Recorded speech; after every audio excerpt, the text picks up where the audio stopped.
Sabe aqueles momentos em que você está aprendendo sobre algo, ou quando está simplesmente tentando fazer um cálculo matemático de cabeça, ou então quando você está tentando se recordar de um caminho pelo qual você passou, ou quando você está ali jogando, participando de um jogo de xadrez. Na verdade, existem vários outros momentos, mas por uma questão didática, vamos nos ater a esses aqui que eu comentei. E o que acontece neles? Você precisa selecionar informações, colocar essas informações em evidência na nossa mente, torná-las conscientes, para que você consiga fazer um processamento e chegar a uma conclusão. E essa conclusão poderia ser algo como saber qual que é a peça de xadrez que você vai mexer e para qual direção. Mas o que importa mesmo é que isso que acontece é parte, uma função do sistema de memória humano que a gente chama de memória de trabalho. Bom, meu nome é Alexandre e nesse vídeo aqui a gente vai conversar justamente sobre isso, sobre a memória de trabalho. Primeiro, quero passar uma definição aqui para você, explicar algumas características dela. A gente vai comentar sobre o impacto que ela tem no pensamento, no raciocínio e, portanto, no aprendizado. E claro, eu vou te passar algumas dicas para você tirar melhor proveito da memória de trabalho. Vamos começar aqui então com a definição. O que seria a memória de trabalho em uma definição mais formal, vamos dizer assim? Memória de trabalho é parte do sistema de memória humano, de capacidade limitada, que combina armazenamento e manipulação da informação a serviço da cognição. Para você entender melhor, depois dessa definição, agora eu quero fazer uma analogia. Pensa aí em um quadro negro, um quadro de escola, que às vezes, agora muitas vezes é branco, mas pensa aí num quadro de escola, onde o professor começa a colocar informações. Depois que ele coloca informações, algum texto ali naquele quadro, os alunos vão utilizar aquela informação para eles fazerem algum processamento com ela, com a ajuda dela. Eles podem copiar aquela informação ou utilizar aquela informação para poder fazer algum exercício. E depois que eles usam aquela informação, o professor vai lá e apaga o quadro, para depois utilizar o quadro para outros fins, para outras matérias. E esse quadro, nessa analogia, faz justamente o papel da nossa memória de trabalho. A gente carrega informações para lá, deixa essas informações em evidência na nossa mente consciente, a gente usa elas e depois elas são apagadas. É justamente isso que acontece. Para complementar ainda essa analogia, a definição que eu dei, quero passar aqui algumas características da memória de trabalho. Primeiro, eu já até comentei, mas vou complementar aqui, que são informações, as informações que ficam lá são informações que a gente tem consciência delas. Por exemplo, se eu disser assim para você, tirei o pau no, provavelmente você trouxe aí até a sua mente a palavra gato. E o que acontece? Essa informação já estava aí na sua cabeça, já estava aí adormecida, mas você não estava consciente para ela. E a partir dessa brincadeira que eu fiz, você trouxe ela para sua memória de trabalho, para sua mente consciente. Segunda característica é que ela é de curta duração, até curtíssima duração, acho que eu posso dizer, porque ela vai de alguns poucos segundos até, quem sabe, alguns poucos minutos. Então ela é de curtíssima duração. Mas eu quero só abrir um parênteses aqui sobre essa segunda característica, é que a gente não chama a memória de trabalho de memória de curta duração. E por quê? Porque se falar memória de curta duração, dá a entender simplesmente que é de curta duração. Mas memória de trabalho vai além, porque ela não é simplesmente de curta duração, ela é uma memória de curta duração e que tem dados carregados nela para que esses dados sejam utilizados em algum processamento. Então essa é a diferença, Se você falar só memória de curto prazo, você não dá essa ideia de processamento que a gente tem quando a gente fala memória de trabalho. Entendido? Então vamos lá, fechar esse parênteses e para a terceira característica, que é quanto à capacidade dela, bem pequena.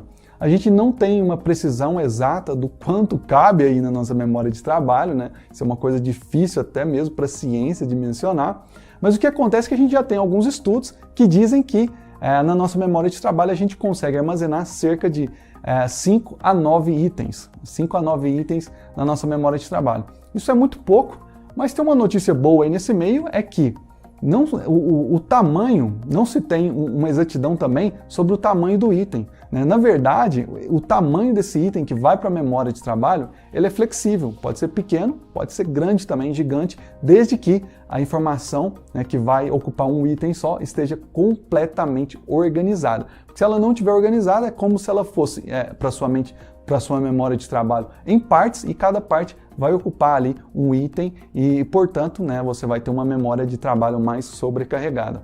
Agora que eu já te passei essas 3 características, né, que é a questão dela ser a parte da mente consciente, também dela ser de curta duração e dela ter uma capacidade muito pequena e, portanto, né, tornar aí o pensamento, o raciocínio difícil. Mas agora eu quero te passar algumas dicas para você tirar o melhor proveito, né, para você aliviar a carga da sua memória de trabalho e conseguir pensar, raciocinar melhor e aprender mais rápido, né? Com isso você vai aprender mais rápido. E qual que é a ideia por trás dessas dicas que eu vou te passar? A ideia é que você vai formar blocos consistentes para que esses blocos ocupem um item somente na sua memória de trabalho. Então a ideia é você ter blocos consistentes. As dicas que eu vou te passar aqui, apesar de serem simples, são dicas que vão te ajudar a estudar melhor, a formar blocos consistentes para que você consiga carregar mais informação dentro de um único item lá para a sua memória de trabalho. E o que você precisa, né? Antes de passar as dicas, o que você precisa para formar bem um bloco, né? Ou pelo menos para formar um bloco consistente, para formar um bloco unificado. Um bloco unificado eu acho que é um pleonasmo, né? Mas para formar um bloco o mais rápido possível. Primeiro, você precisa de atenção naquilo que você está estudando. Segundo, é legal você cuidar do ambiente, né? Do seu ambiente de aprendizado. Por quê? Porque quando você está estudando alguma coisa que é tranquila para você, beleza, né? O ambiente vai estar ali ocupando a sua memória de trabalho, mas como o conteúdo é mais tranquilo, então você não vai ter muito problema. Agora, se você partir para uma coisa complexa, o que vai acontecer? Essa coisa complexa vai ocupar muito da sua memória de trabalho, só que as questões do ambiente, se você tem um ambiente ali muito bagunçado, cheio de distrações, também vão ocupar a sua memória de trabalho. Então é por isso que você precisa cuidar bem do ambiente, do seu local de aprendizado. Quarta e quinta dicas aqui sobre como formar melhor um bloco é sobre foco e concentração. Então vamos lá para as dicas, né? Para as formas que você tem para aliviar a carga da sua memória de trabalho.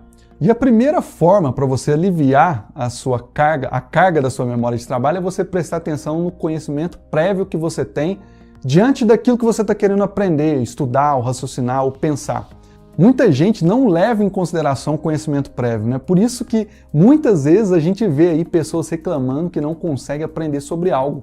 Por quê? Porque ela pega um conteúdo ou vê uma explicação sobre alguma coisa, não tem o conhecimento prévio para estar ali ouvindo sobre aquilo ou lendo sobre aquilo, depois vai falar que não consegue aprender, né? Que a mente não tem capacidade de aprender aquilo. Nada disso, você tem simplesmente que prestar atenção se o seu conhecimento prévio é suficiente para que você aprenda aquilo que você quer aprender. Por exemplo, vamos supor aí que você queira ser um programador de sites, né? De sistemas para publicar na internet, né? Dizem que isso dá muito dinheiro e tal. Vamos supor que você quer fazer um aplicativo aí para celular e tal e quer colocar na internet. Aí você já começa a pesquisar sobre como fazer aplicativos para celular. Só que antes de você querer aprender a fazer aplicativo, primeiro você precisa saber programar.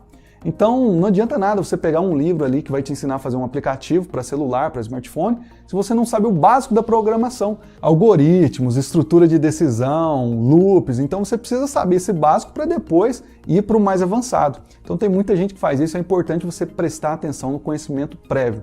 Segunda dica é quanto ao material que você está utilizando. Tem mais ou menos a ver com a questão do conhecimento prévio, mas além de você verificar se aquele material tem o conhecimento prévio para você, né? Porque o ideal é que você pegue o material e ele já tem todo o conhecimento que você precisa para aprender aquilo que você deseja, né? Então é importante você prestar atenção quanto ao material que você está utilizando para aprender sobre algo. Você tem que prestar atenção se ele não vai te exigir conhecimento prévio, se te exigir você tem que correr atrás dele. Você tem que prestar atenção na didática dele, na linguagem que o autor utiliza, seja de um livro, seja de um vídeo, qualquer material que seja, né? Você tem que prestar atenção no nível dele, na linguagem e na didática. É interessante se você estiver achando a linguagem, a didática um pouco complicada, você, claro, buscar por outros materiais, né?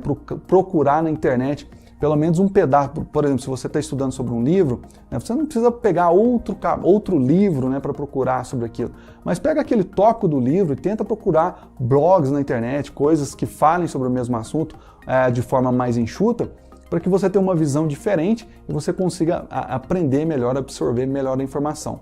A terceira dica é sobre técnicas de estudo. É legal que você tenha uma técnica de estudo que funcione, né?